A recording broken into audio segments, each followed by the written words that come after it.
force with which two lives come together. Sometimes for good, sometimes for evil.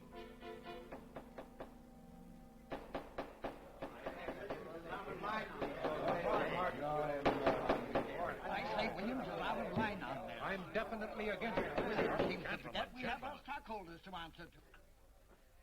Phone Mrs. Williams, Della. Tell her to be ready in about an hour, and I'll pick her up. Yes, sir. You phone San Rafael and see if those papers are on the way over from the executive. Yes, Wong.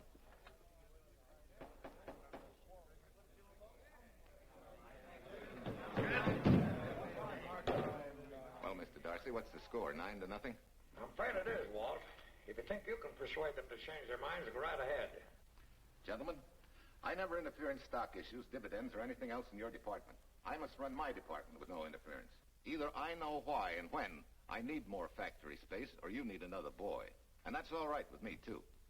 Because I can take these plants and pick my own spot in the motor production field. You won't have to worry so much about dividends. There won't be many. Hold on. I'm sure none of us want to lose Walt. Or our dividends. Why do you say we take another vote? All in favor of buying the 3 new factories signify by saying aye. Aye. Aye. Aye? Aye. Aye. Aye. And unanimous vote. Congratulations, Walt. Congratulate the board. They're the winners. Williams, if these factories are so valuable that other companies would jump at the chance to get them, how do you know that you can buy them at the price you quoted us? How do I know? I bought them this morning. Good morning. Della, I was asked to rush this up for Mr. Williams. Get my wife, Della? Your maid said she'd gone to the dentist. I gave her the message. Oh, fine. Oh, this just came. Thank you. What about those papers? They're here. Bert's checking them now. Good.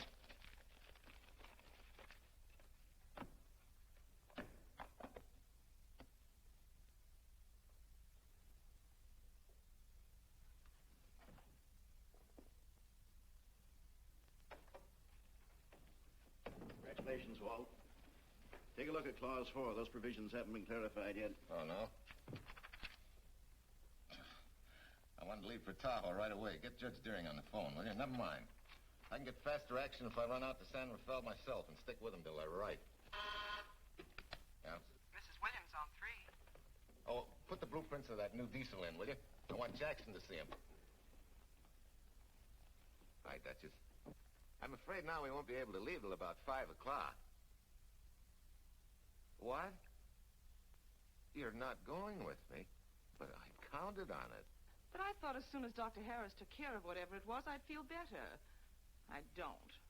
Stupid thing still aches, and I certainly wouldn't be a very desirable driving companion. No, seriously, darling, you run along and buy your little factories and hurry home. I'll send you back to the office. And cheat me out of my goodbye kiss? Not a chance. I've got to drive over to San Rafael. I'll stop on the way. Love me? Bye, dear.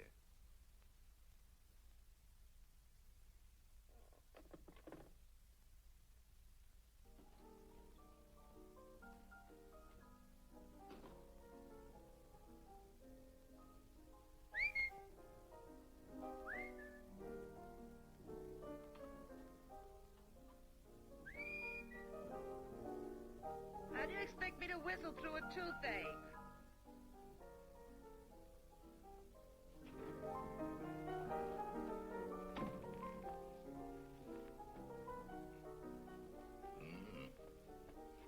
Nothing in the whole world smells as sweet as you do, Duchess. Certainly don't feel sweet. I was grouchy as an old bear. Well, old Doc Williams can give you something to fix that. Close your eyes. Relax now. Take a look at that and see if you don't feel better. Oh, Walt. Oh, darling, it's beautiful.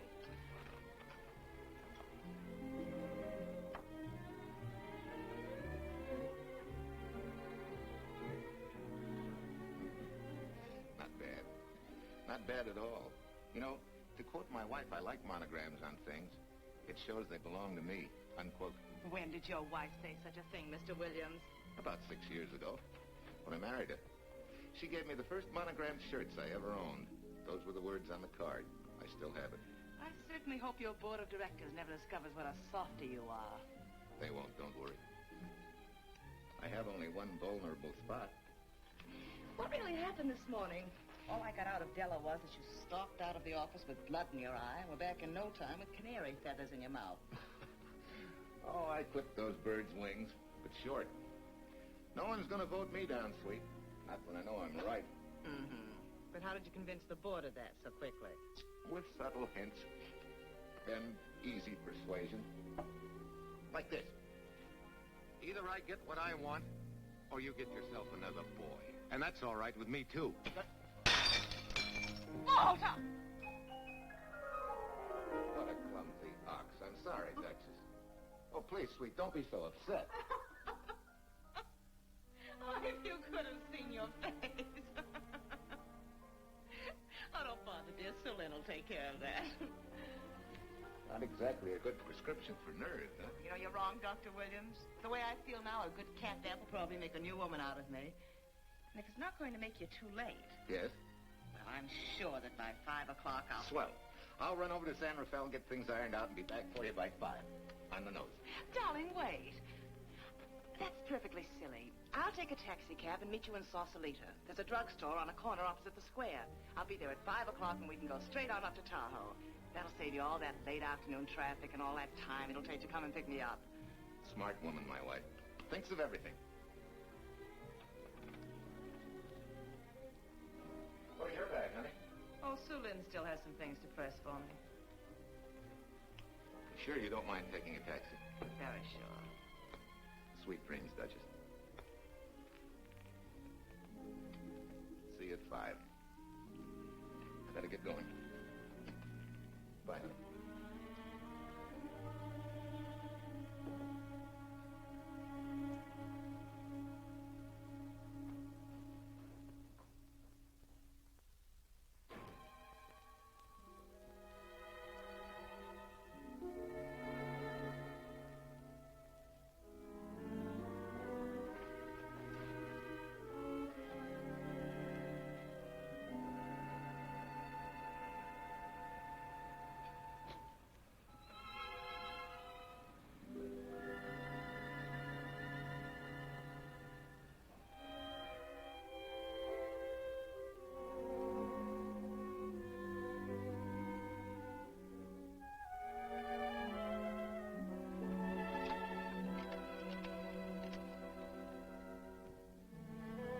Long distance?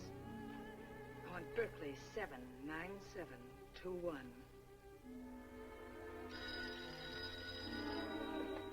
Hello.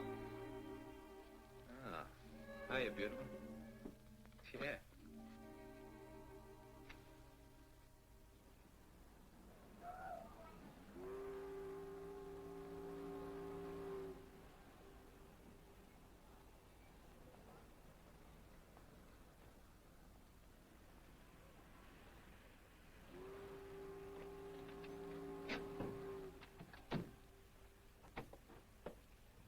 Here.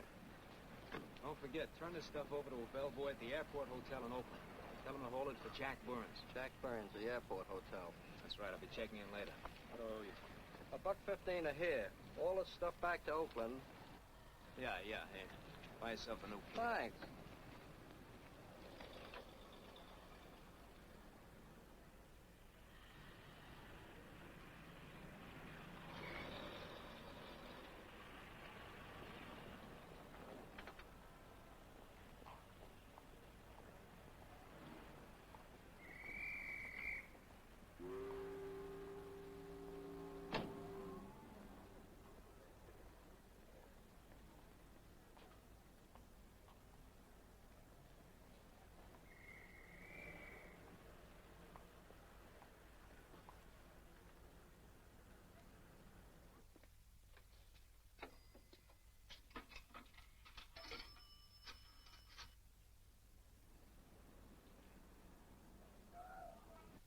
Hey, where's that new woman who was going to meet me?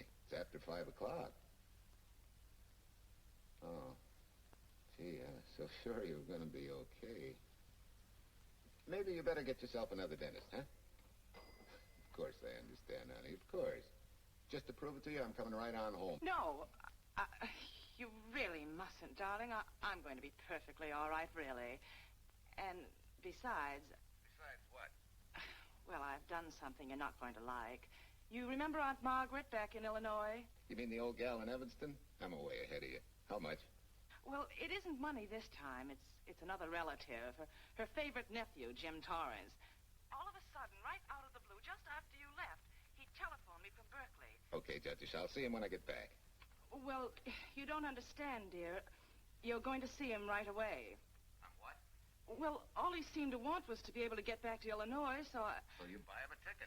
That's easy. Well, it isn't. I offered to, but he got huffy and said he didn't want any handouts, and... Well, without thinking, I told him we'd pick him up and give him a lift as far as Denver. I won't say I'm getting exactly an even trade for you, but where do I find this guy? Well, he should be there right now. I told him to be on the lookout for a cream-colored roadster, just in case we fail to recognize one another after all these years. Oh, darling, you're such a lamb. You sure you forgive me? What do you think? Well, I better run along, or Cousin Jim might get nervous. Take it easy, sweet, and miss me, will you? I do already. Don't drive fast. And please take care of yourself. Softy. Goodbye.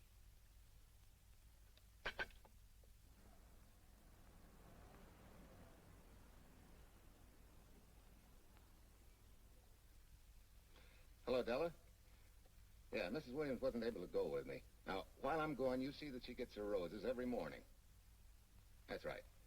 But this time, on all the cards, put love from Softy. Yeah, Softy.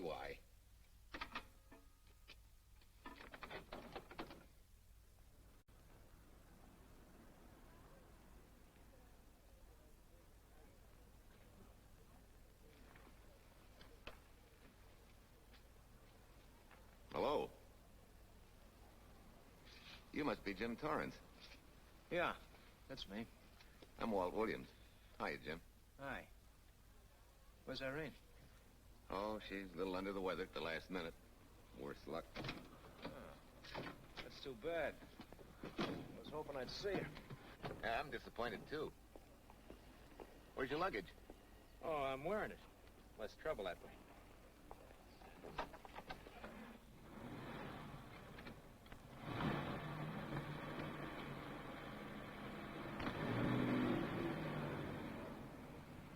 Irene tells me you're heading for Illinois. Yeah. Going been a little rough, huh? Haven't exactly been worried about my income tax. What's your line, Jim? Oh, guess I'm a better salesman than anything else. You know, I can give you a couple of letters when you get back to Chicago. It might help you. It's fine. Little in with a top brass never hurts. What outfit were you with? Patton's Third Army. How was it? Rough. Except for the time in Italy. I kind of liked it there. Patton's outfit never got to Italy. Of course. But most civilians never know or care, and I figured you didn't either. Well, I fooled you that time.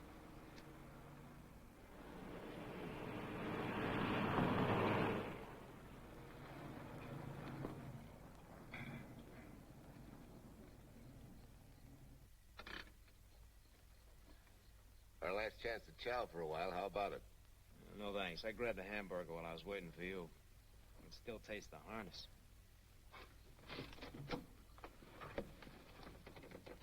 Sure you won't change your mind? No, I'm gonna grab a little shut-eye.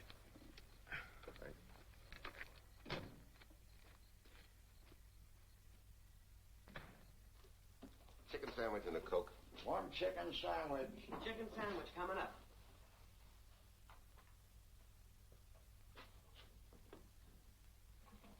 Give me change for $1, will you? Yes, sir.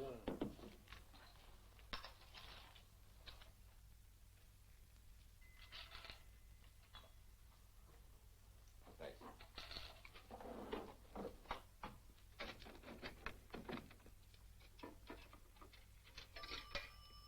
San Francisco. Klondike 2, 6714.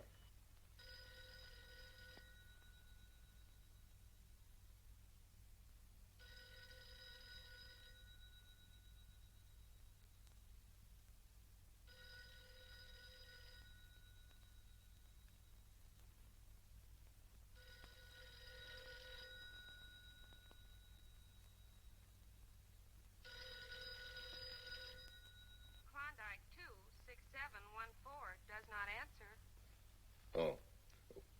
Well, try Sutter 1, 2599, please. Bayview Apartments. Oh, yes, Mr. Williams. No, your maid isn't there tonight, sir.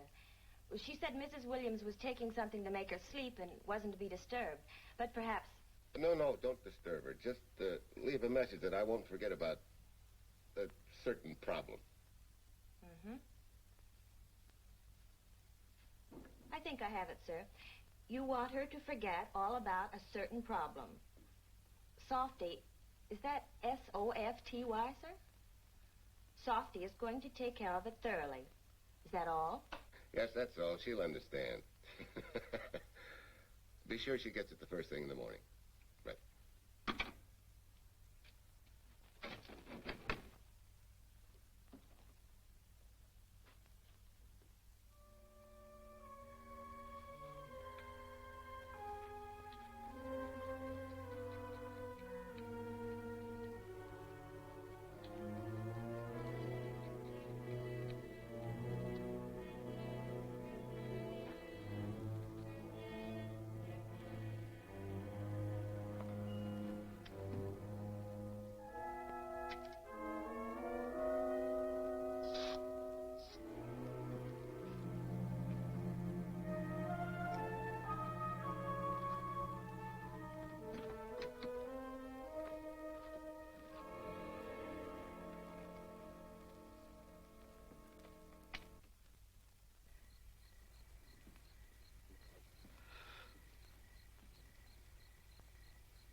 Oh, hi. Yeah. It's been so long since I've been behind the wheel of anything but a Caterpillar or a Jeep, I had to find out what a real buggy feels like. Why don't you drive for a while? Oh, swell. Nothing would suit me better.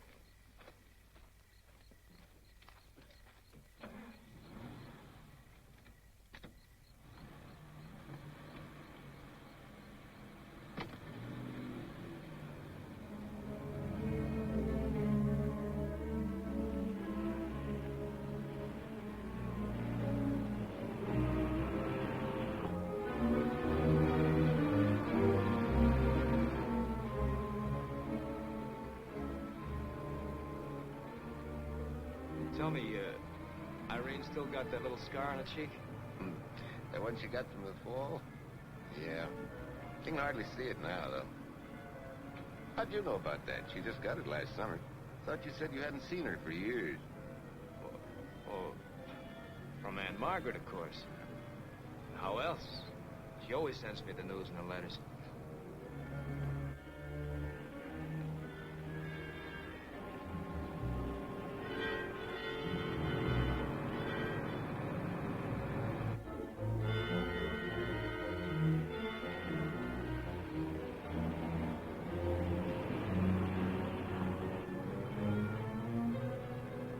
Your Aunt Margaret will be pretty happy to see you. Irene says you're the favorite nephew. Afraid my lovely cousin was just giving me a build-up for your benefit. You don't know Irene. Maybe not.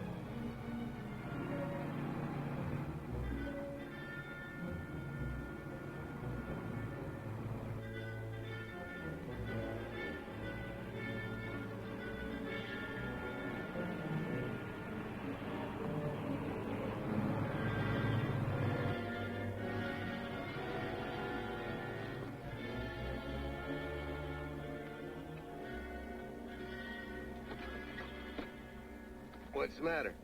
I think we got a flat.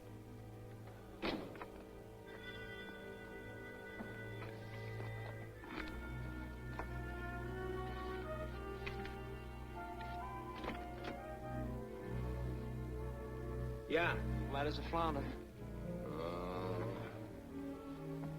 Well, let's get to work. Hey, look out there, young fella. It's quite a drop.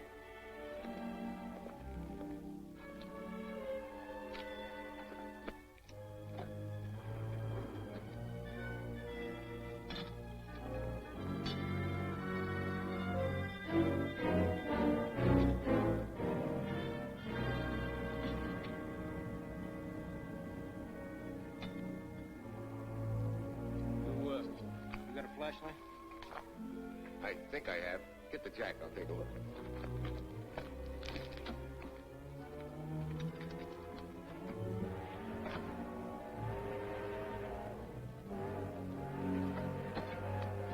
Did you find it? Yeah. Yeah, it won't be long now.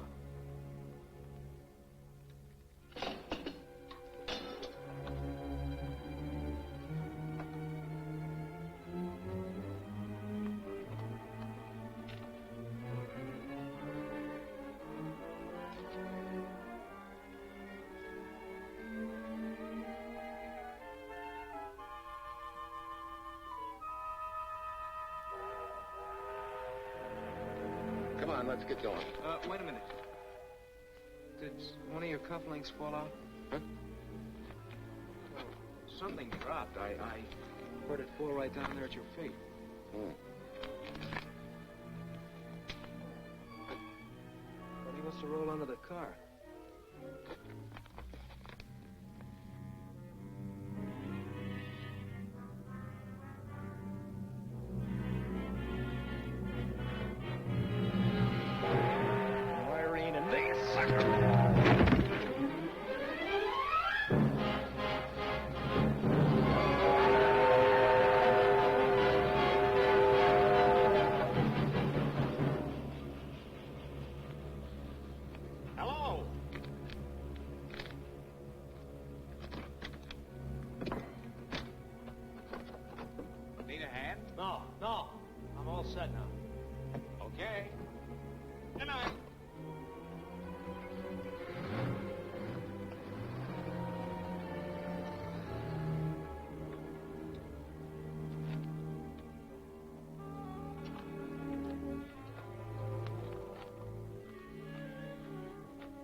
Must be crazy.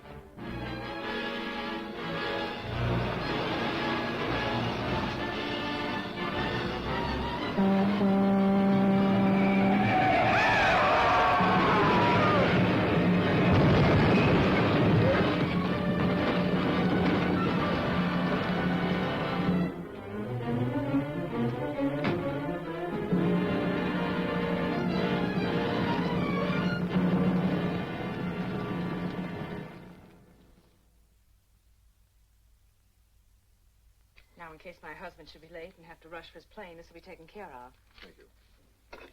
Tell Mrs. Burns the 302.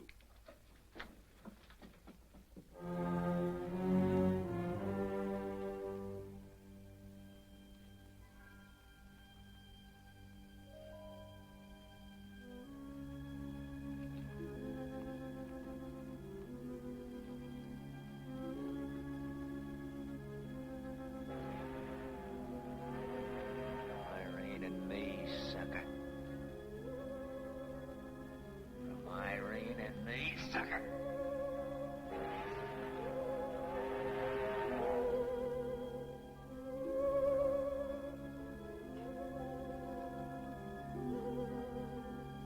Take care of yourself. Softy. Softy.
Young lady, Excuse me.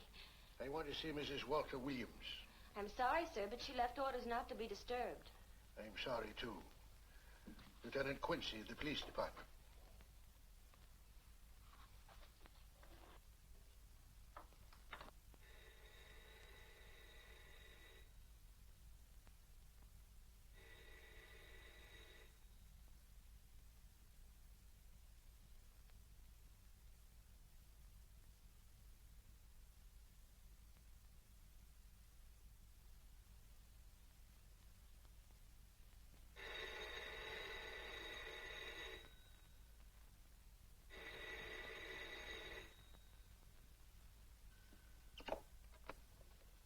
Hello?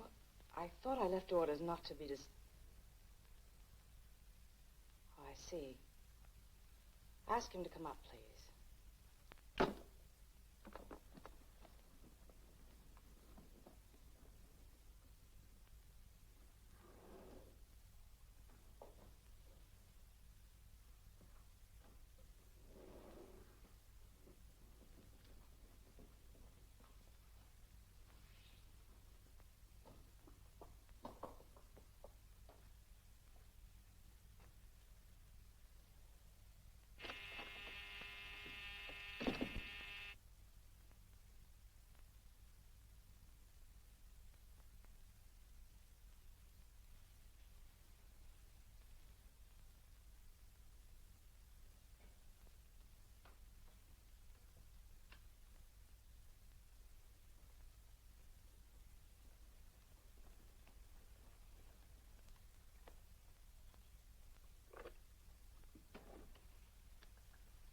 Yes? I'm Lieutenant Quincy with the police department. I'm sorry to disturb you at this hour, but... may I come in? Of course.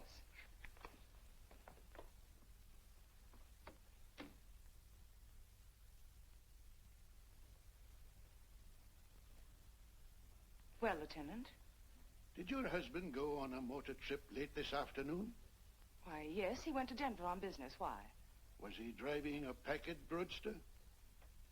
Yes. Is anything wrong? I'm afraid there is. Won't you sit down? Has something happened to my husband? Yes, Mrs. Williams. He's dead, isn't he? Yes. Oh, Walt, I knew something like this would happen. I begged him time and again not to pick up hitchhikers. But it wasn't a hitchhiker, Mrs. Williams. It was just an accident. He ran into a truck, a gasoline truck. You mean there was fire? He must have been driving pretty fast. I don't think he felt anything after the crash.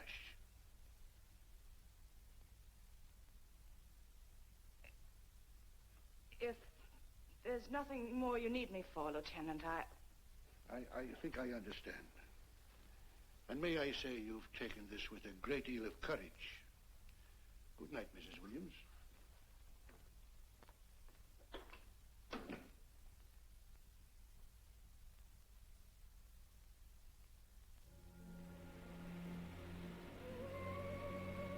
take care of yourself.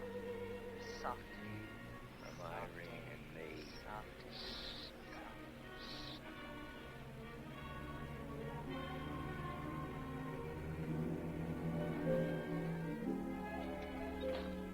Ready? Yeah. That Williams must have been quite a guy. Yeah, he went to work for Universal Motors as a sheet metal worker. Mm-hmm. Less than 10 years, he's their top production man. Well, he sure went out in a blaze of glory. Yeah. Let's go.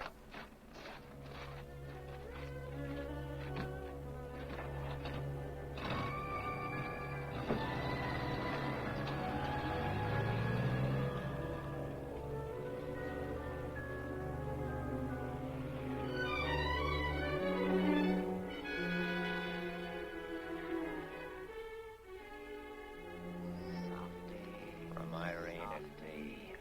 Sucker. Sucker. Sucker.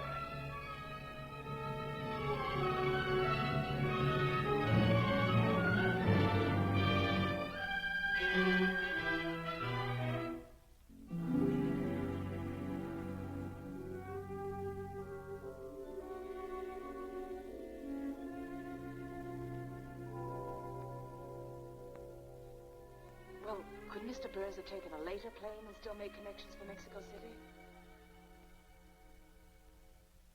I see. Thank you. Yes? It is some telegrams for Tai Tai. Just put them under the door, Sulin.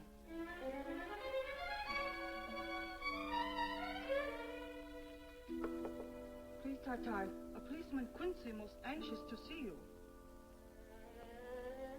Ask him to wait, Sulin.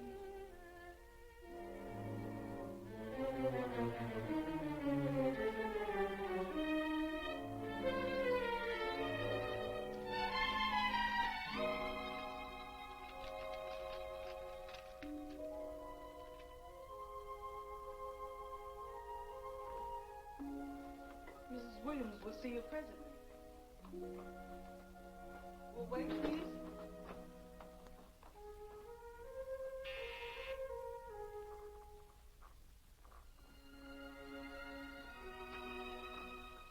Flowers for Mrs. Walter Williams.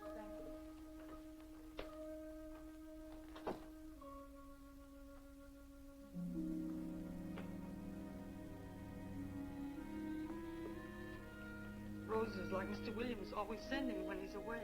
You seem to have been very fond of Mr. Williams. Sulin is honored to have served him 5 years, and he... I'm sorry to keep you waiting, Lieutenant. I wouldn't be disturbing you again if it wasn't necessary. And I would be keeping you but a moment. You're being very considerate. Won't you sit down?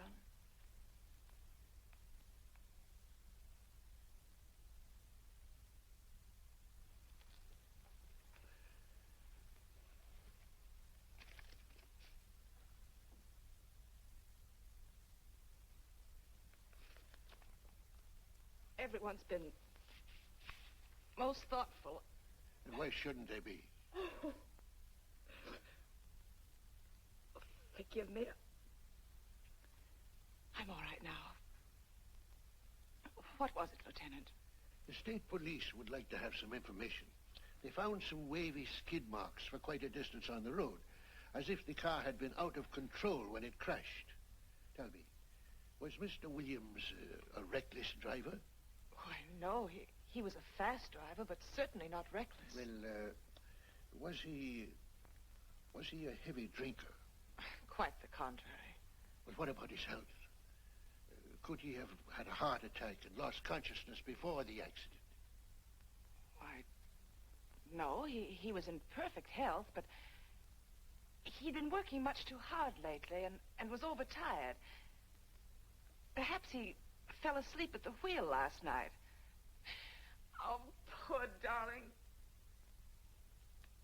If only I'd been able to go with him last night, he might still be alive. Well, maybe so and maybe not. You mustn't blame yourself, Mrs. Williams. Fate plays an important part in these matters. Your handkerchief.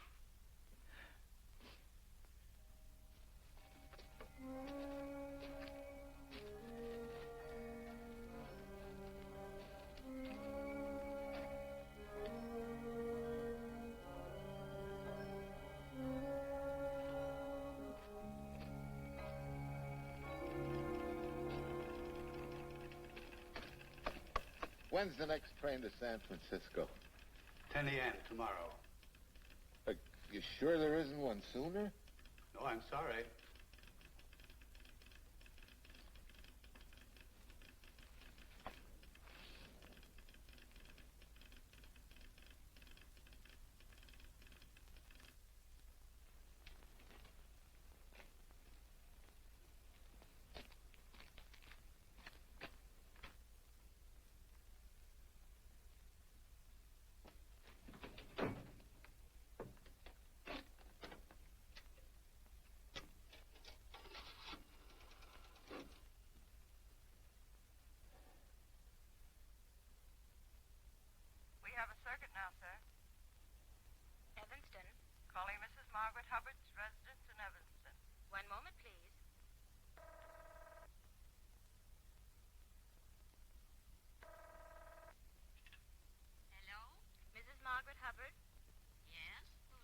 Long distance. I have a call from Mr. James Torrance. Who? Mr. James Torrance. He's her nephew, Jim Torrance. The call is for your nephew, Jim Torrance. I haven't any nephew, and I don't know any Jim Torrance. Sir, Mrs. Hubbard says she doesn't know what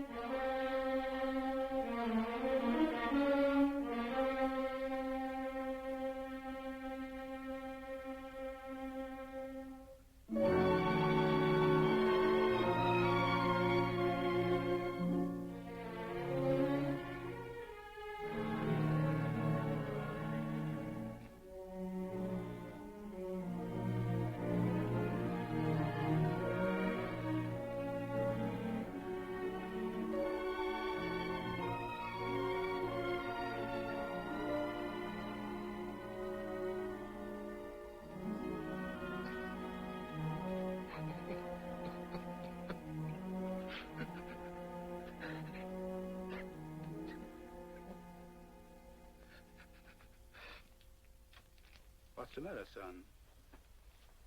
Looks like you need a doctor. Doctor? I can't leave the station, but old Doc Bender's just across the road there. Yeah. Doctor? Think you can make it? Yeah. I'll make it.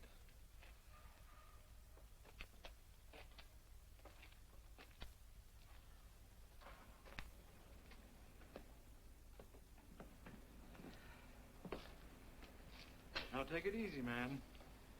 There's some concussion there. You've got to watch your step for a while.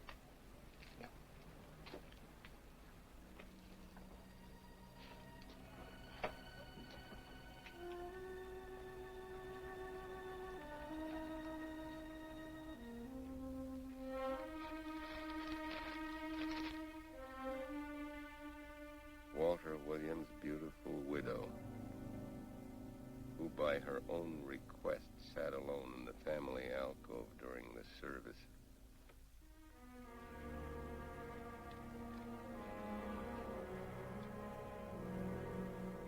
Smart.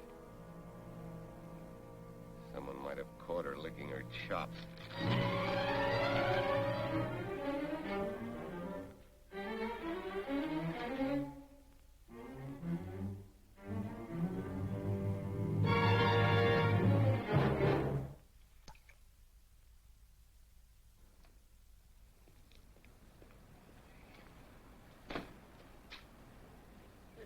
What's that?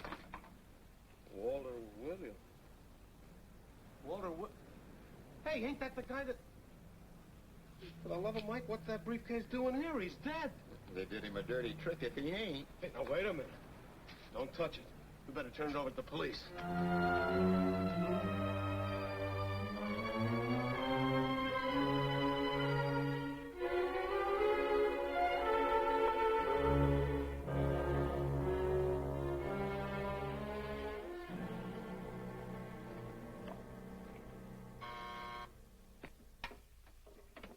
Homicide, Captain Callahan.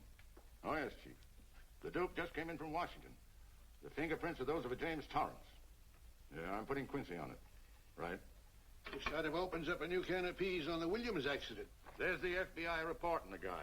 Playing with the lady's affection seems to come natural with him. All you got to do, Quincy, is find him. Yes, that's all I got to do. Last known whereabouts of Jim Torrance was in a moving van somewhere between Sacramento and Points East. Yeah, wait a minute. Last known address, care of his sister, Mrs. Joseph Rossetti. Irving Apartments, Berkeley. Well, what are you waiting for, Quincy? Let's go. Did Torrance leave any forwarding address? No, he said he was going to send it to me. Sorry to trouble you. Oh, Lieutenant, if you should happen to hear from him, will you let me know? There's an unpaid telephone bill and a bundle of laundry. Laundry? Let's have a look.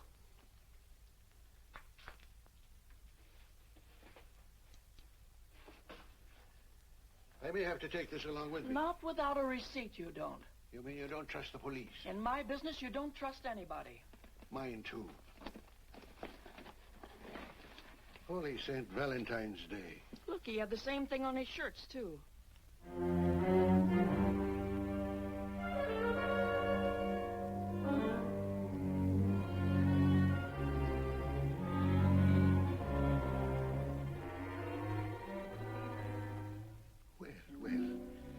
Romance in your late tenant's life. Did you ever see the lady? You know, I never did. But I always knew when she'd been here, the wonderful perfume.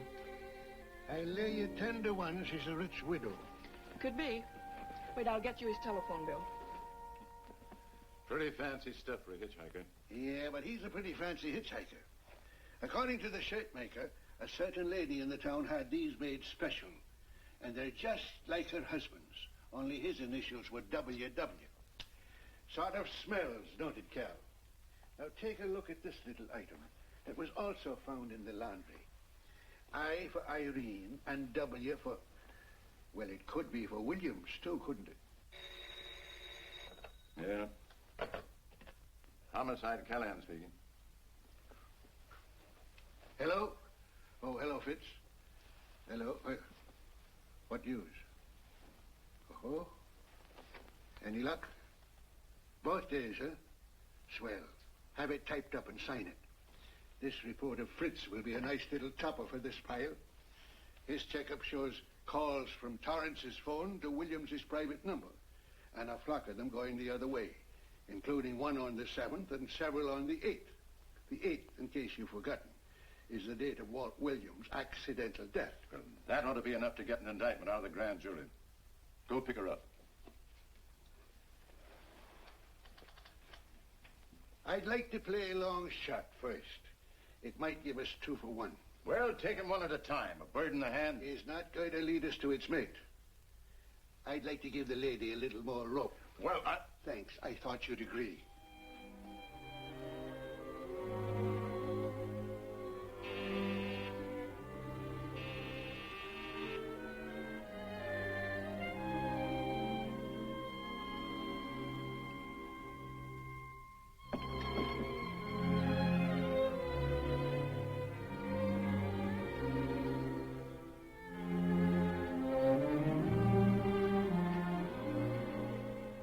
Lieutenant, you just caught me. I'm glad.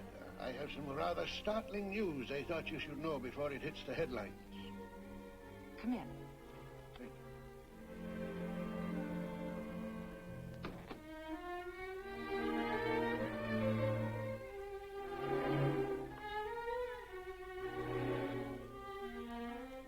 Sit down, won't you, Lieutenant? Thank you. I'm very anxious to hear about this news. It seems that your first hunch, remember, that a hitchhiker was responsible for your husband's death? Well, Mrs. Williams, you may have been right. Why, I don't understand.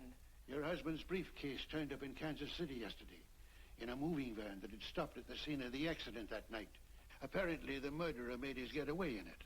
That explains the wavy skid marks that made us suspect your husband was ill or unconscious at the time of the crash.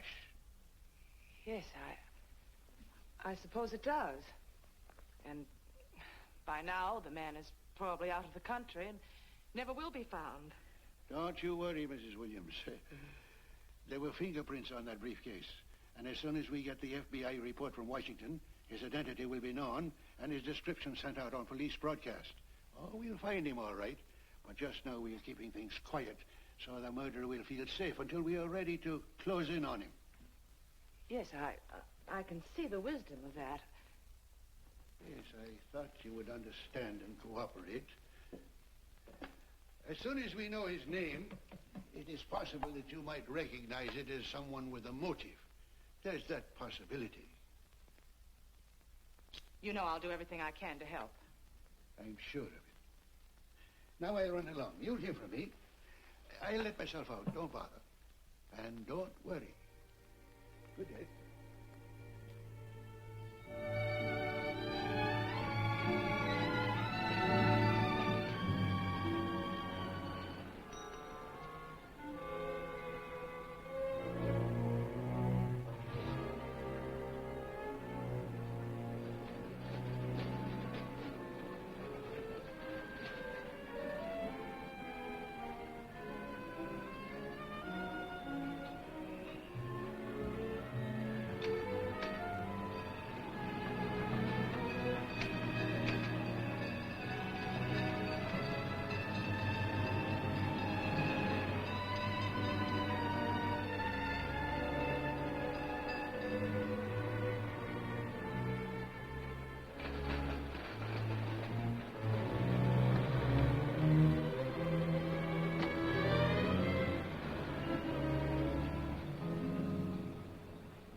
$1.35.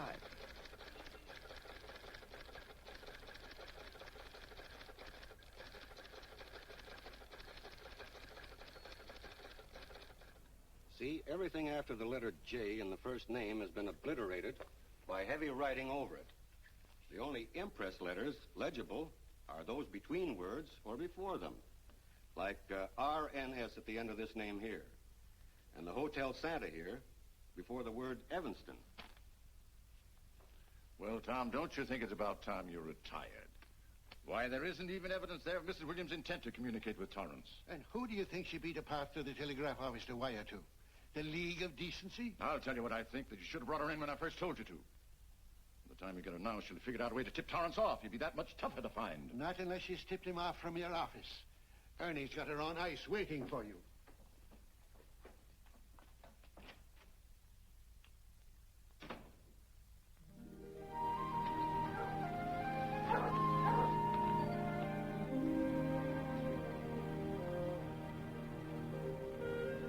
Pretty good, huh?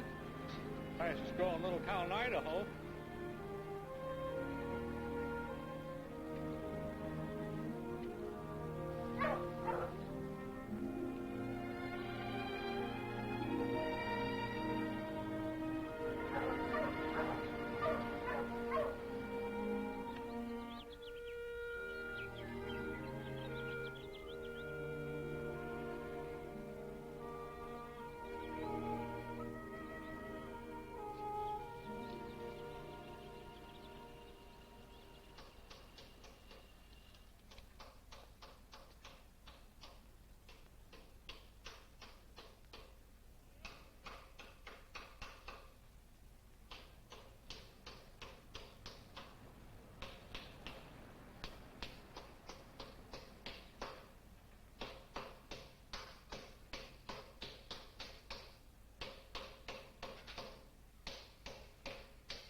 Have a heart, son. You trying to wreck that engine?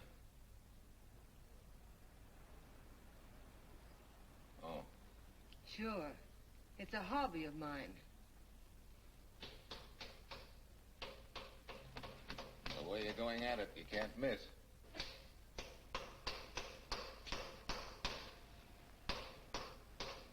Here. I just can't let you ruin that beautiful motor. Start her up.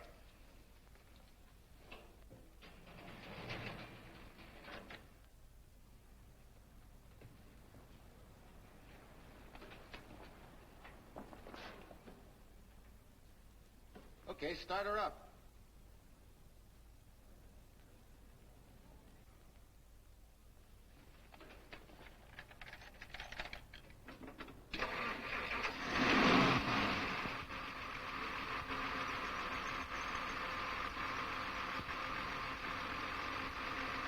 Shut her off.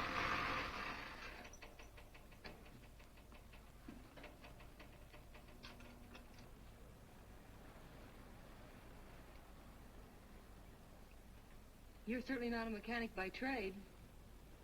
Hands like that. Maybe it's a hobby of mine.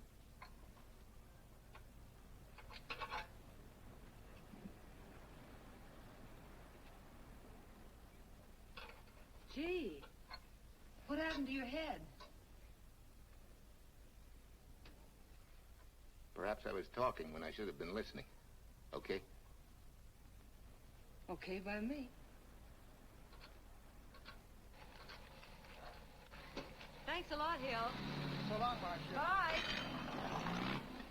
He's all right now. You better lay off though till the boss gets back. I'm the boss. I guess the new cars are a little bit over my head. Now, with a jalopy, it's different. Aren't there any mechanics around here you can hire? No, they all went over to the new factory in Mansville. I guess they got better wages. Tough break. Yeah. How much do I owe you? Oh, forget it. Well, I'll be shoving along. Well, at least have a cook in the house. You might as well. Marsha, can I use your phone a minute, please? Sure, help yourself, Uncle Ben. Never rains but what it pours. 650, please. Flat tire this morning. Now the danged engine stalled on me. Nice and cold. Wilson's garage? No, I did not give you the wrong number. Fine thing using my phone to cheat me out of repair bills. Aren't you ashamed? You gave me the wrong number. 650, please. You're a nice girl, Marsha Peters, and your ma's a fine woman. And I'll always buy my gas and oil here. But you ain't never going to tinker with my car again. Busy? Busy. Always busy. Yeah. Wait a minute. We're not so busy. Would you like to do another good deed and give Uncle Ben a hand? Why not? Where is your car, mister? Maybe I can help you. Why, are you a good mechanic? Very good. And very reasonable. Well, just what you need, girl. Better hire him. It's an idea, Uncle Ben. Come on. Thanks for the Coke. Sure.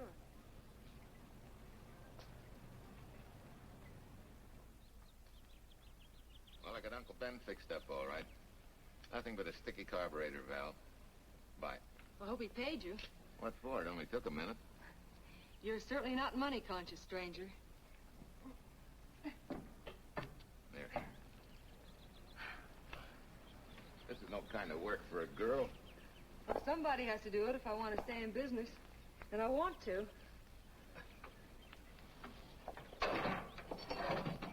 Must be some business that you're better suited for. Couldn't you lease this place to somebody? Sure. I did while my husband was overseas. But when he was killed in Okinawa, well, we'd made a lot of plans for the future here. And I had a hunch he'd like it if I took over and tried to make a go of it. Takes more than a hunch to do that. I got along famously. Business has been fine until lately when the help got short. Could be again. I had a good mechanic. Yeah.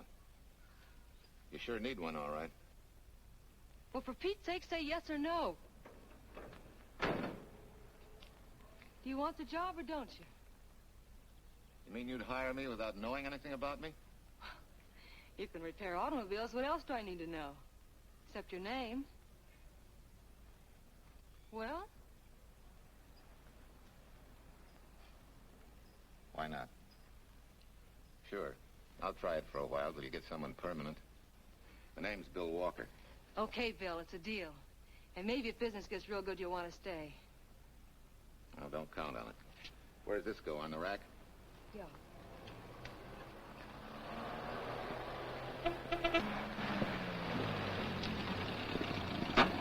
Marsha! It happened! It's a boy, 8.5 pounds. Pair of shoulders like a prize fighter. Well, congratulations, Papa. How's Jane? Ah, perfect. Everything's perfect. Gotta get down to the store and tell the gang. Almost forgot. Oh, gee, thanks, Ed. I'm sorry, I won't have enough for the gang. Yippee!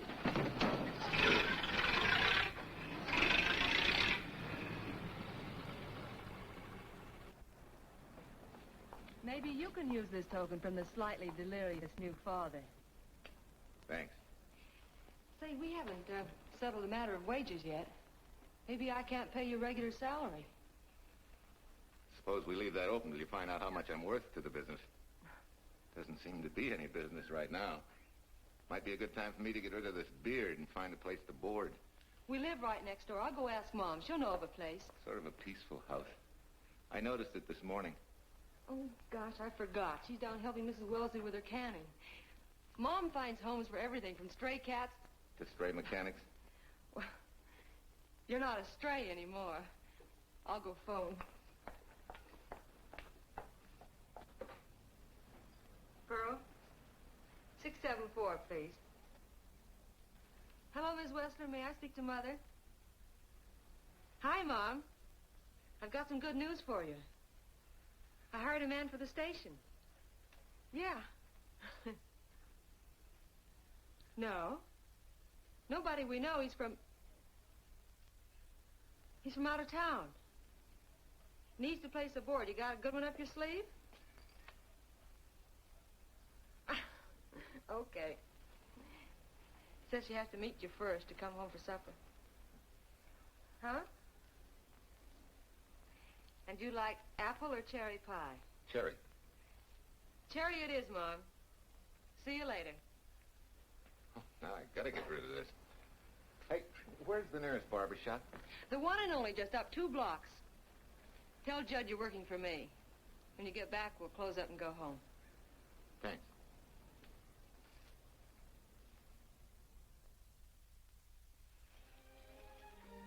Well, that's real nice. You must have had a good bringing up, young man. Thank you for the young man.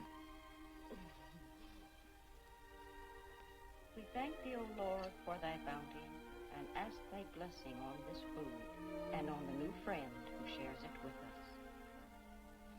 I hope you're good and hungry, Mr. Walker. Who wouldn't be? Marsha eats like a sparrow, with all the hard work she does. May I have your plate, please?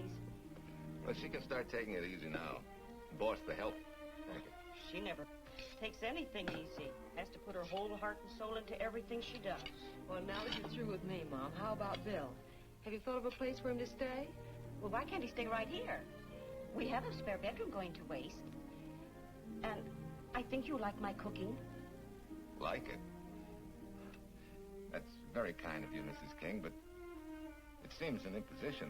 Imposition, nothing. That's good business. I can get back what I pay you in board and room. Well, Marsha, what a thing to say. If you'd like to stay, we'd like to have you. We have some more vegetables. Mrs. King, you have aborted. May I have a biscuit, please? Oh, excuse me.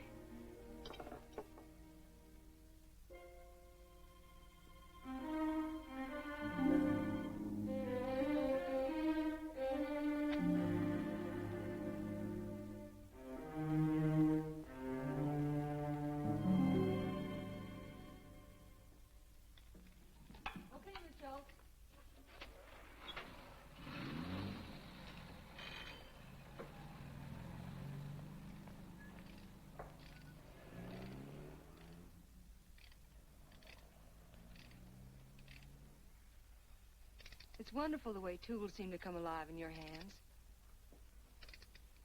You seem to sort of come alive, too. As though you got real pleasure out of working with them. I do. When you're doing a job with them, you can't think of anything else. Bill, if something's bothering you, why don't you get rid of it? What would you prescribe, Doctor? Amputation. For that stupid chip on your shoulder.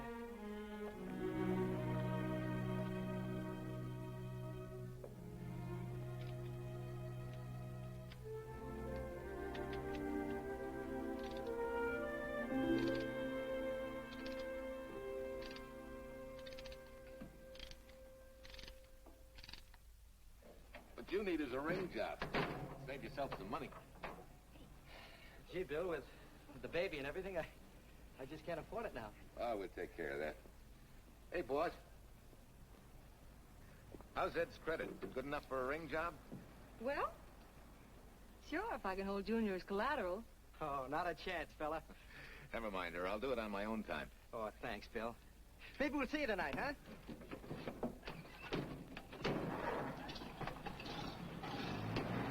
Some shoulders, huh? Yeah. Some father, huh? Bye, Marsha. Bye, Marsha. Bye. Nice kids. Hey, was Ed clowning about their being hard up? No. Things have been pretty tough for him ever since he got out of the service. Fix a car for him, Bill, and only charge him for the labor, okay? Then he gets it for free. I'd already figured on knocking that off. Say, we could make it an anniversary present. Anniversary of what? Junior's arrival, and mine, 3 months ago today. Time certainly flies. That was a lucky day when you came to MP service. Your work's been bringing in a lot of business. I'm glad of that. Hated to have fallen down on Mom and you. Say, look, boss, why don't we three celebrate tonight and go to the movies? Ed said he and Jane were going. Well, that lets Mom out. She'll be babysitting. I'd love to go, Bill. I haven't been in ages. Here's your opportunity. Go to work.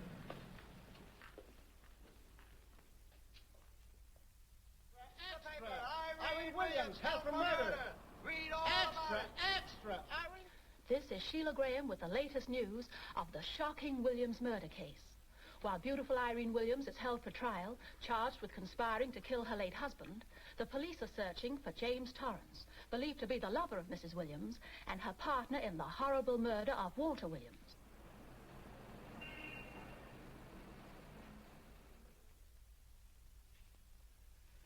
If I'm handling your case, my dear Mrs. Williams, I want 1/3 of everything you get.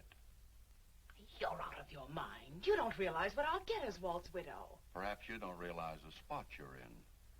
Torrance's fingerprints were found not only on your husband's briefcase, but, in a manner of speaking, on your reputation as well. There's a detective named Quincy, a very smart cookie. He isn't exactly for you. Frankly, Mr. Warner, I'm beginning to wonder if my attorney is for me. Underestimating the enemy's ammunition would scarcely be wise. Now, if we can get to trial before Torrance is found, they'll never get a conviction. But... But what? If he shows up, we may have to fry him. Oh, no. Let's not cross that bridge until we have to. But if it comes to a choice, we're not going to burn, are we?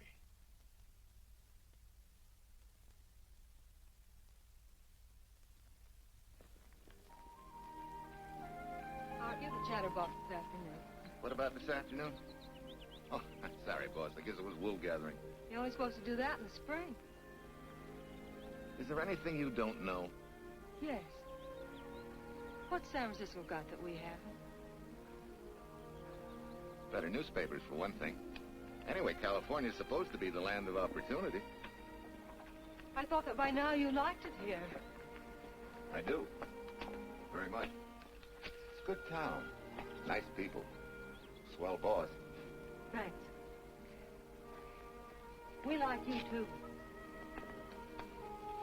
No fooling, Bill. You'd be surprised how many people ask questions about you. What kind of questions? Oh, where you came from, do you have any family, and do you like it here, and are you going to stay? Al Knox asked me at the movie last night if you wanted to join the volunteer fire department. Just interested, friendly things. I suppose it is natural for people to wonder about a stranger who moves into their community, like I did. You know, I've been thinking. Maybe it wasn't such a good idea, you and I going to the movies last night. It's all right being seen in the station and here with Mom, but... You get used to that in a town this size. They're always trying to marry people off. You just ignore it. And after a while, they forget about it. I'll go get cleaned up for supper.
Tell you how many years this Sunday takes me back. Did you always fall asleep during the sermon? I wasn't asleep, Mrs. Peters. I merely closed my eyes to concentrate. Oh, so that's what you call it. I had to nudge you to stop you from nodding. Quiet. You're disturbing my reminiscent mood. Even smells the same. Could be the same bees buzzing in the same clover. As they say, you can take a boy out of the country, but... A rolling stone gathers no moss. It has to stop rolling sometime, doesn't it, Bill? Sometime, maybe. We grow a very becoming shade of moss here in Larkspur. Don't you think? You grow a lot of nice things here. Anyone in particular? You'll have to skip the answer to that one. Someone tore it out of the book. You're married, aren't you, Bill? Yep. That's right. You must have loved her very much to have been hurt so deeply. To be so afraid of someone, even yourself. Maybe it's better that way. Then no one gets hurt. Bitterness and hatred hurt everyone. Can't you see, Bill? They're like a wall that shuts out all the sunshine from a garden and lets everything wither. Make room in your heart for something else, can't you? I guess this is my day for sermons. Sorry. As Mom would say, you never get rich minding the other fellow's business. Hey, that's a flyer. I'll be seeing you.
Sent a couple of jars of peaches. Said you helped her can them. Oh, thank you. When I delivered the doc's car, he insisted that I have a bite with him. Where's the boss? Took a book back to the library for me. Huh? What a day. Hey, what's the idea? Are you darning my socks? Well, I thought a drawer full of holy ones isn't doing you much good. I found it when I put fresh papers in your bureau yesterday. You have a heap of things that need mending, haven't you, son? Does Marsha know? Do you think I'd tell her? This is your problem, Bill. Because I found out about it doesn't give me the right to tell anyone else, not even Marsha. When you trust folks, you trust them. And you give them a chance to work out things the way that seems right to them. How can one little woman be so big? Don't forget, it's a lot easier to be tolerant and understanding at 50 than it is at 25. Yeah, Mom. I'm going next door for a while. Grandma Thompson's ill.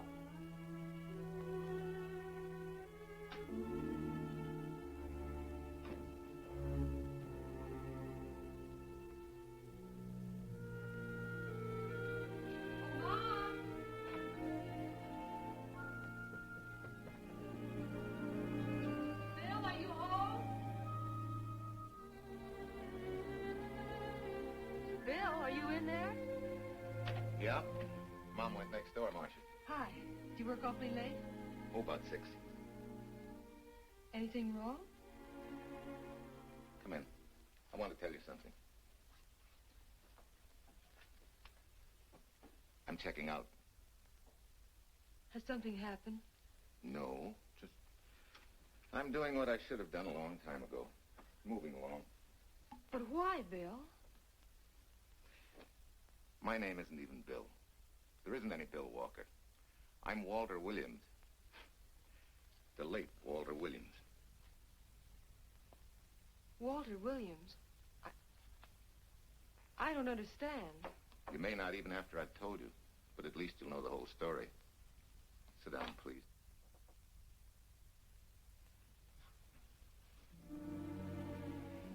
Finally, Larkspur. And you.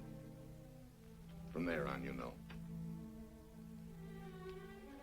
I'm glad you're going back to make things right. Going back? Wild horses couldn't drag me back. What are you going to do about your wife? Nothing. You're going to let her go to trial for murder? Oh, no, Bill. Why not? She tried to kill me, she and her cousin. But they didn't. Who says they didn't? Let them try and prove it. No matter what your wife did, she can't be tried for something that didn't happen. Oh, Bill, can't you see? You bet I can see. She deserves everything she's getting. Sorry part of it is they'll never convict her. No, Bill. The sorry part is you're not big enough to take a hard jolt to your pride and to your ego. Sure. It hurts to be tricked and cheated by someone you loved and believed in. But that doesn't give you the right to take justice into your own hands, to trample on the hearts of others and walk out on life.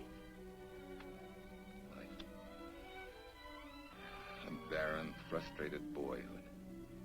A marriage to a woman who accepted my love, yet despised me so thoroughly she resorted to murder. I'll never think of our moments together without nausea. I feel stripped bare, degraded. Because you've closed your mind and heart to everything else. Even me.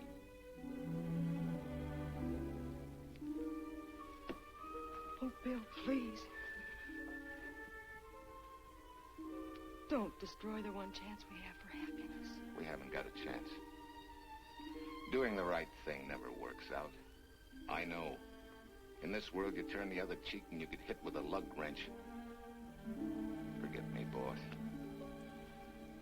Try and forgive me.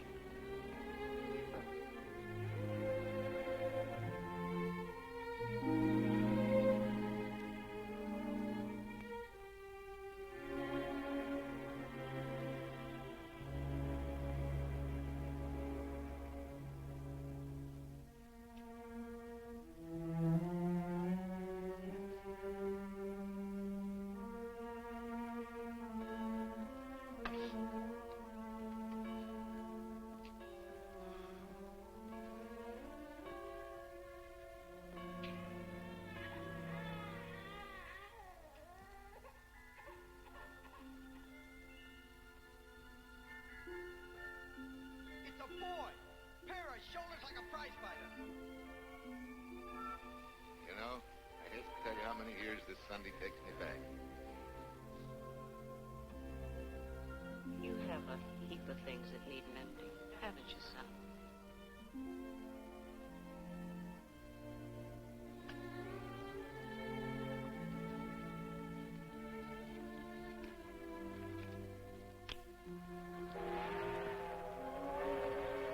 Take care of yourself. Softly.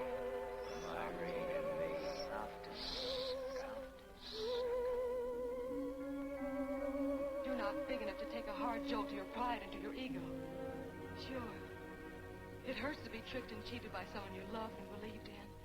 But that doesn't give you the right to take justice into your own hands. Trample on the hearts of others and walk out on life. Oh, Bill, please. Don't destroy the one chance we have for happiness.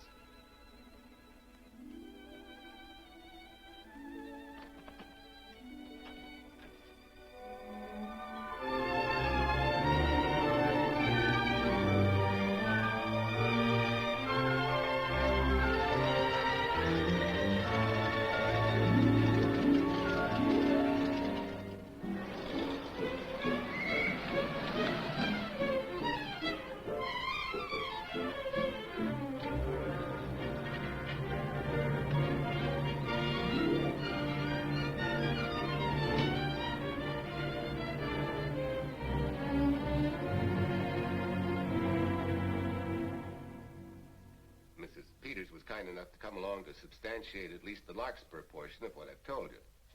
Very thoughtful of you, Mrs. Peters. Mr. Williams, when you read in the newspaper that the hitchhiker who attacked you had been, well, a close friend of your wife for some time, it must have been a great shock to you. I didn't come here to discuss my emotional reactions, Lieutenant. If you need me for anything further, Captain, my office will know where to reach me. Let's go, Marsha. Just a minute, Mr. Williams. We'll need your signed statement for the grand jury when we ask for your wife's release. It won't take long to be typed. Yeah? All right.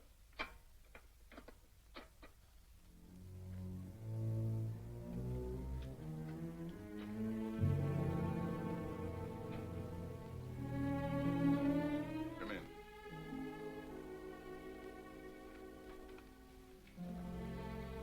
Sit down. Williams, we have news for you. Really? I can scarcely wait.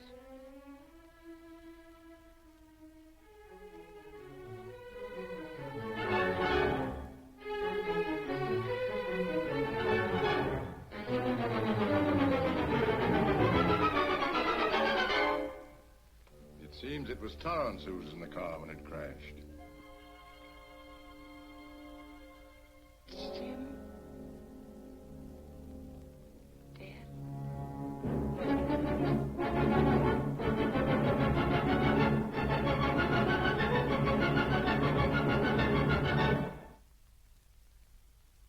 You did it. You killed him. No. He tried to kill me. Thought he had. And he ran into the truck. It was an accident. An accident? You wait all these months to tell this story. You let me rot in this filthy jail. Wait a minute. You let everybody believe you're dead. Pretty convenient, wasn't it? A dead man can't be tried for murder. Mr. Williams, perhaps your wife would understand better if you would explain to her about the amnesia. Amnesia? Oh, don't tell me you believe he had amnesia. Where's he been all this time, just wandering around in a daze? Tells us he's been in Larkspur, a little town in Idaho, working as a mechanic in a service station. Run by Mrs. Peters here.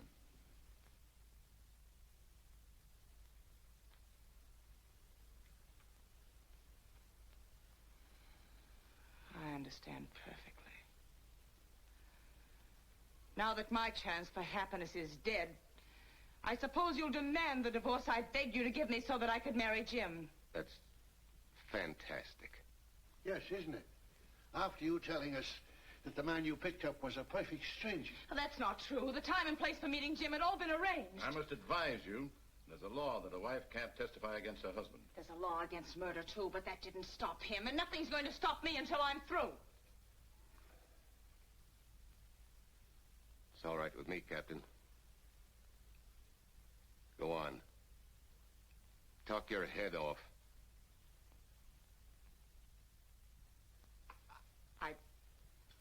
I was to have gone with him to Denver. He insisted on it, although I was quite ill. Several hours before we were to leave, he came home. There was a violent scene. He threatened to kill me unless I agreed to give up Jim.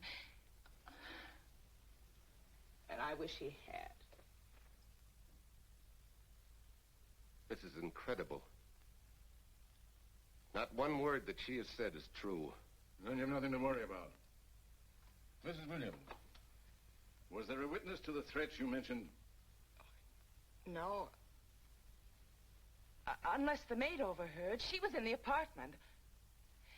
In fact, she picked up the pieces of the vase that he threw at me. Where's she now? I don't know. She left me suddenly after all this began.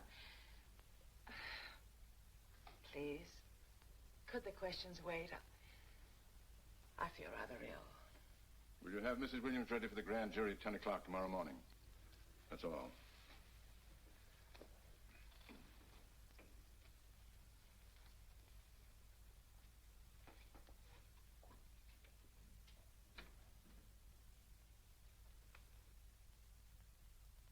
We're going to hold you too, Williams. On what charge? Suspicion of murder.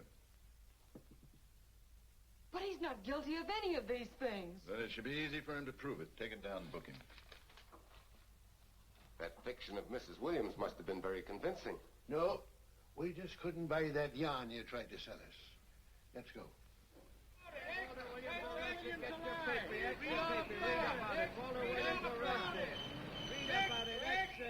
What's the White, Reed, and murder charge? Extra, get your paper. Walter Williams charged with murdering White's mother. Extra, get your paper. Irene Williams goes free. Husband held. Extra, get your paper.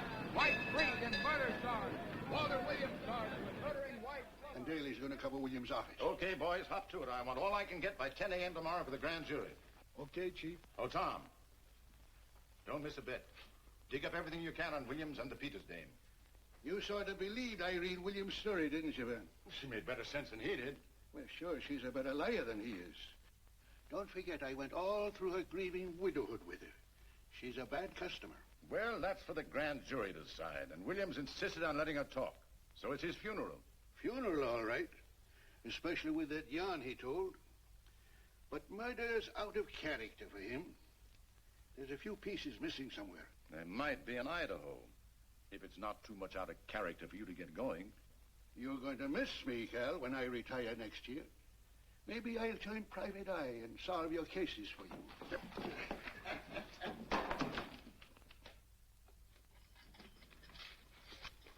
Hiya, Williams. Mr. Williams? Thanks. Got a deal from the bottom here, don't you? Sorry, William. Okay, Williams.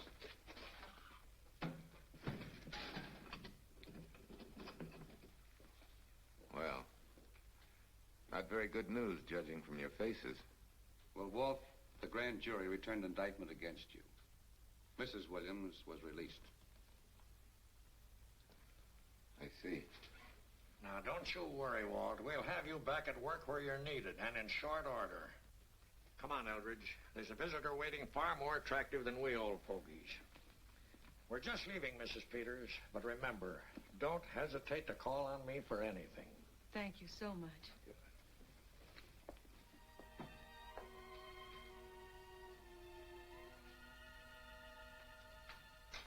Hi, boss.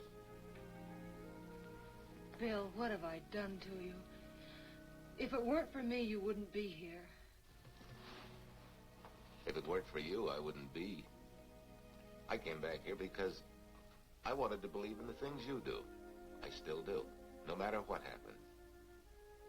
Will you do something for me? Go back home, where I know you'll be taken care of. Not a chance.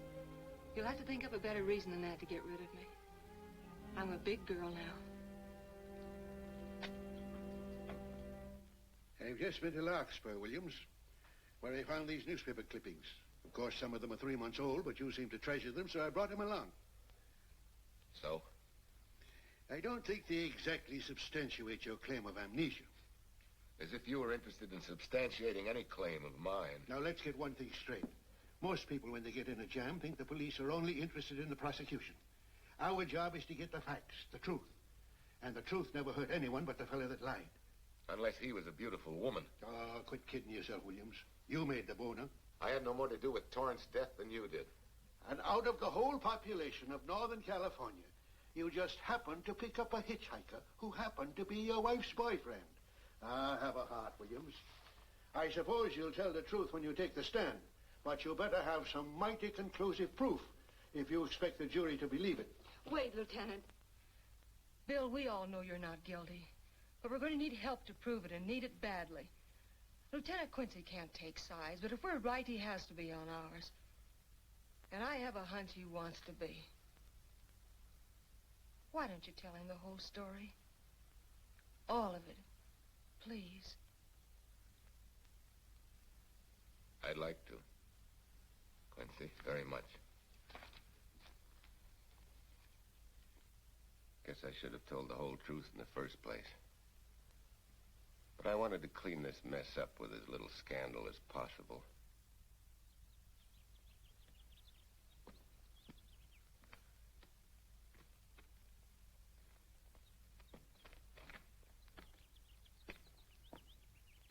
Well? No sign of the lug wrench or anything. My dear Mrs. Peters, will you please stop trying to be a detective? How many times do you think the police have combed this spot for any kind of evidence? Now, be a nice girl. Take Mr. Williams' advice. Go back to Larkspur. What time is it? It's only 4 o'clock. We still have time to go back to town and go on our hunt for Sue Lynn. Now, look here, young woman. You've had me on the run since early morn. But, Lieutenant, the maid seems to be our only hope now. We've got to keep looking till we find her, that's all. That's all? Wait. She was naturalized, wasn't she? Suffering chopsticks. Quincy, you dumb flatfoot. This Sue, what's her name, was Chinese born. If her port of entry was San Francisco, there'd still be a file on her, photo and all. Let's go. Back to town. Immigration.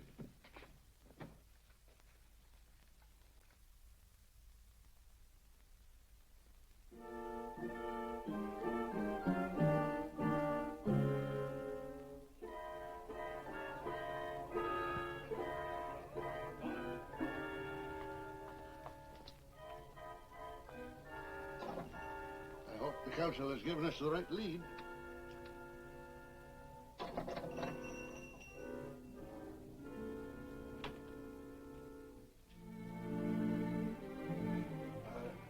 You are Singh? Understand? You savvy English? Also French, Italian, and Hebrew. May one ask what is desired? We're looking for Su Ling Chung. The Chinese consul said you were her uncle and might tell us what she is. This daughter of my brother, has she offended the honorable police? Oh, no. They just wanted to ask her some questions about Mr. Williams, the man she used to work for. Ah Singh's heart is heavy that he cannot lead you to her. But things that are not known cannot be told. Well, if you hear anything of her, report it to headquarters.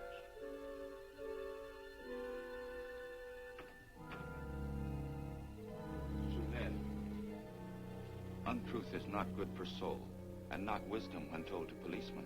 Better for the soul to be kind than to be wise. Sulin must keep silence to help in this matter.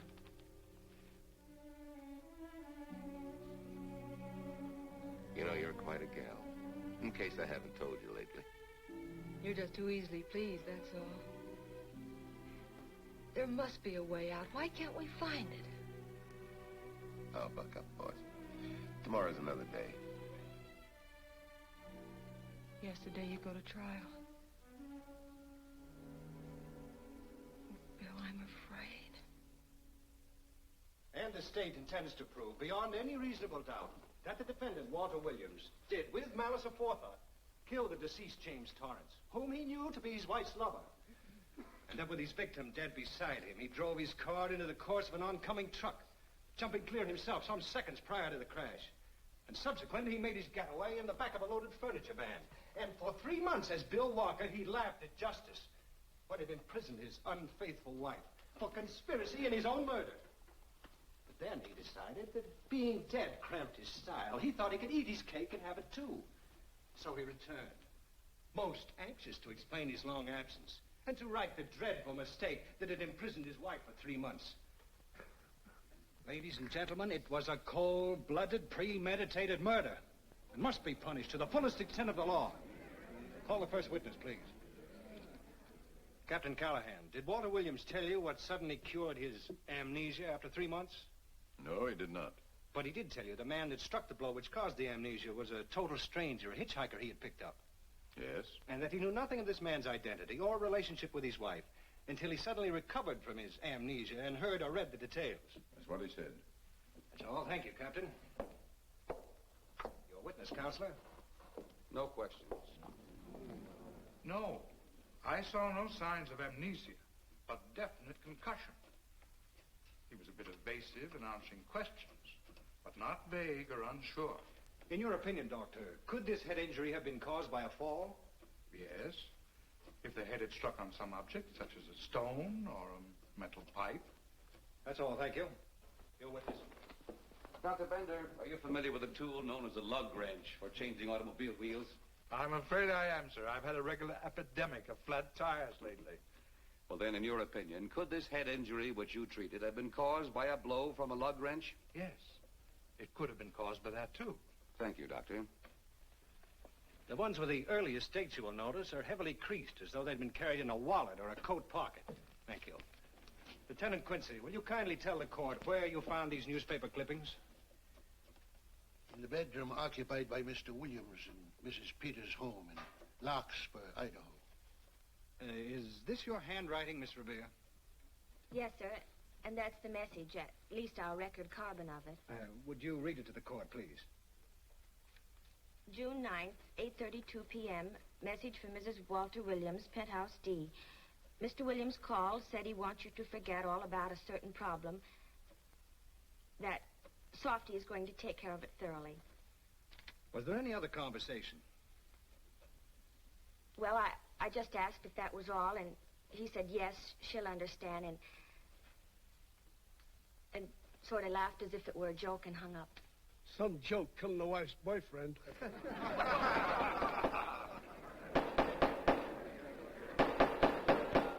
is the state versus Walter Williams. All the rounds so far have gone to the prosecution, and it was a grim-faced Williams who was returned to his cell this afternoon. What the score will be after he takes the stand is anybody's guess, but he's going to need some lucky punches to get a decision. And though Torrance struck with intent to kill, after telling you this is from Irene and me, sucker, you still telephoned Illinois to find out if there was a Cousin Jim. You are hard to convince, aren't you, Mr. Williams? Is it so incredible that a man should fight against believing such a thing about his wife? Oh, that is very touching.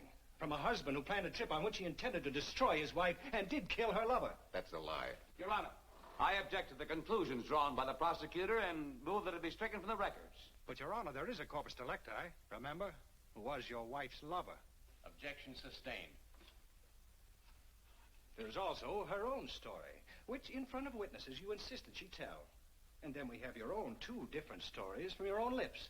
One featuring a perfectly strange hitchhiker, the second an equally strange Cousin Jim, without a questionable substantiation for either bit of fiction.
You remember me, don't you? I was here with Lieutenant Quincy from the police department. I just followed Susan up the stairs. I saw her come in here. You must be mistaken. I'm not mistaken. She's here. I must see her. Our thing, don't you understand, is to save a man from prison, even from death. I will send her to you.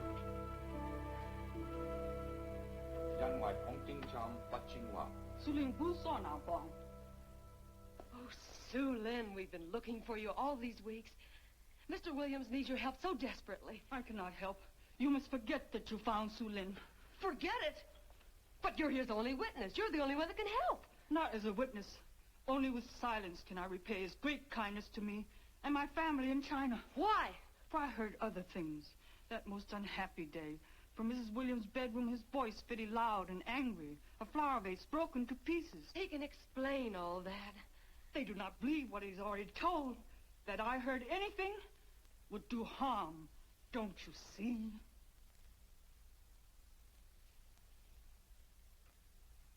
Yes.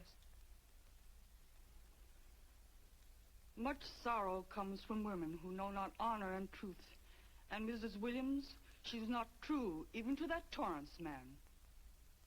What made you say that? That night when he was killed. Her sickness was but wall of falsehood, behind which she could go secretly to a meeting place. You mean she went out that night? Sue Lynn, are you sure? Yes, because next morning in her bedroom I found street shoes that had been worn. Her coat on the closet floor, with the sleeves turned inside out, as though removed hurriedly. And in one pocket, a door key to some hotel. Lynn, that's it. Proof that she and Torrance had planned to meet that night after he killed Mr. Williams. What hotel was it? Oh, I don't remember. The key. What did you do with it? Returned to coat pocket. Come on. We'll get to Lieutenant Quincy. He'll know what to do. And pray, Sue Lynn, every step of the way.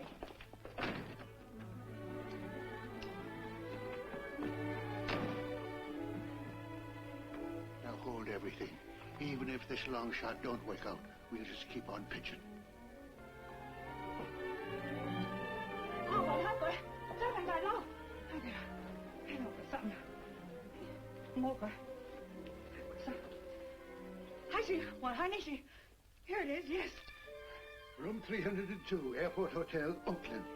Maybe we got our miracle. A special little Chinese one. It is to hope that Sue Lynn was of small help to Mr. Williams. Oh, Sue Lynn. Come on, Copper. Next stop, Oakland. A certain little ladies' hotel rendezvous. I was on night duty then, all right, but I sure don't remember a looker like this. Quite a dish, eh?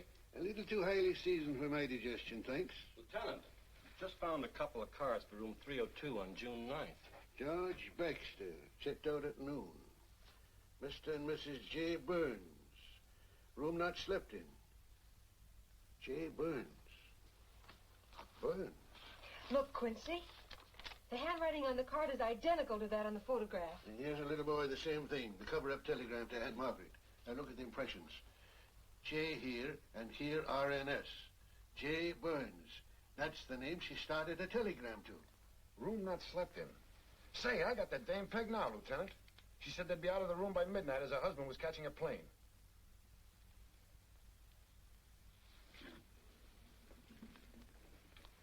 But Quincy... Reservation for Sam Andrews. Yes, sir. This ties it all up, doesn't it? Yeah, like a greased pig. What do you mean? We've got the evidence now, the proof. Of what? Sue Lynn's theory that Irene was playing the field?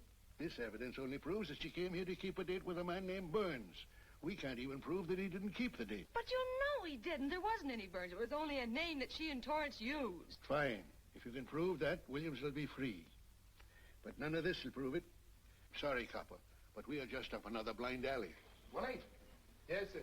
There's a couple of sample cases from Mr. Sam Andrews came up from the station this morning. Take them to Parlor B right away. Sure thing, sir.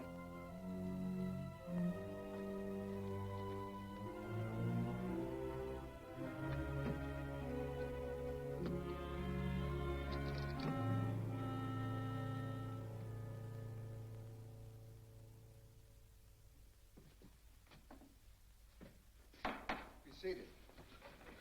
Case of the state versus Walter Williams. Proceed, Mr. Eldredge. Your Honor, we will call Mrs. Irene Williams. Take the stand, Mrs. Williams.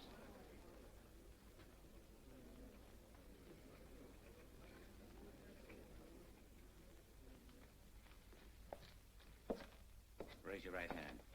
You solemnly swear the testimony about to give in this cause to be the truth, the whole truth, and nothing but the truth, so help you God? I do. Hey, what cooks? The defense calling her? Mr. Eldredge, what's the purpose in calling this witness? Merely for purpose of identifying handwriting. Now, Mrs. Williams, this photograph of you... Was stolen from my apartment. So, according to the inscription, to Walt, my adoring and adored husband, Irene, this belongs to Mr. Williams. This is your handwriting, isn't it? Of course. I'm touched that he should have wanted it so badly. And this telegram, addressed to Mrs. Margaret Hubbard, is that also your handwriting? It is.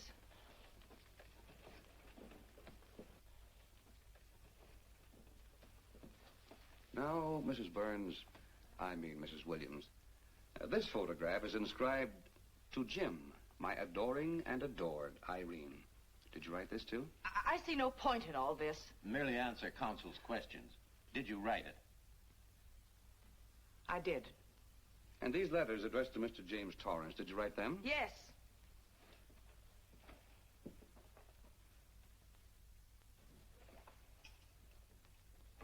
And this monogrammed garment, A gift from you to Mr. Torrance? Why must I be tortured again by all this? I never made any secret of my love for Jim Torrance.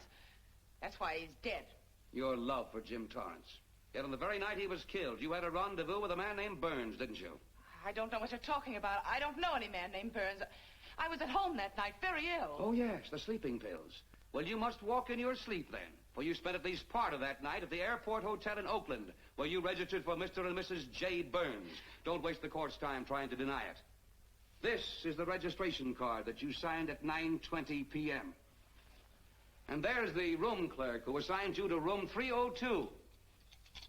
And this, Mrs. Williams, is the key to room 302, which you very carelessly left in the pocket of a coat which was found in your closet yesterday. All right, I was there. Now you're satisfied. Not quite.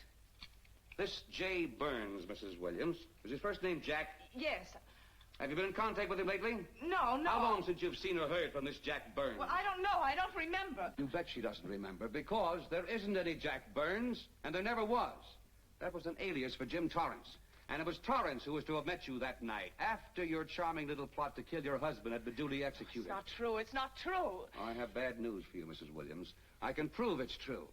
These pajamas, these letters, this picture, all of which you identified for the court, were found in this suitcase, which is full of the clothes and personal belongings of Mr. James Torrance. And the suitcase was found in the baggage room of the airport hotel, where it's been held since June 9th. And it says on this tag, in large print, hold for Jack Burns. That is all, Mrs. Williams. Just a moment, Mrs. Williams. Your Honor, in view of the evidence presented, we now ask for a dismissal of the state's case against Walter Williams. And we intend to charge Irene Williams with conspiracy to commit murder against her husband, Walter Williams. Oh, no.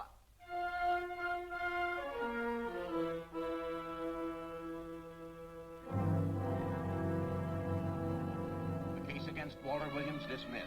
Court adjourned until 2 o'clock. Well, that's that, Walt. Congratulations, Mr. Williams. I haven't the words for it, Quincy, but we could never have made it without you. Ah, sure you could. You know, son, Wright always wins if you give it a little push, especially when you get a copper like this one to do the pushing. Well, I'll be seeing you. You know, it'll seem kind of strange being able to eat and sleep without someone getting in your hair all the time. Oh, fine, Walt. We're looking forward to having your hand on the wheel again. The Denver plants are waiting for you to open them. You think you can make it the morning? How about it, Counselor? You bet you can. Oh, good. Well, I'll be running along. Well, you think you like Denver? It's okay by me, boss. Yes. Impact. The force with which two lives can come together. Sometimes for evil, sometimes for good.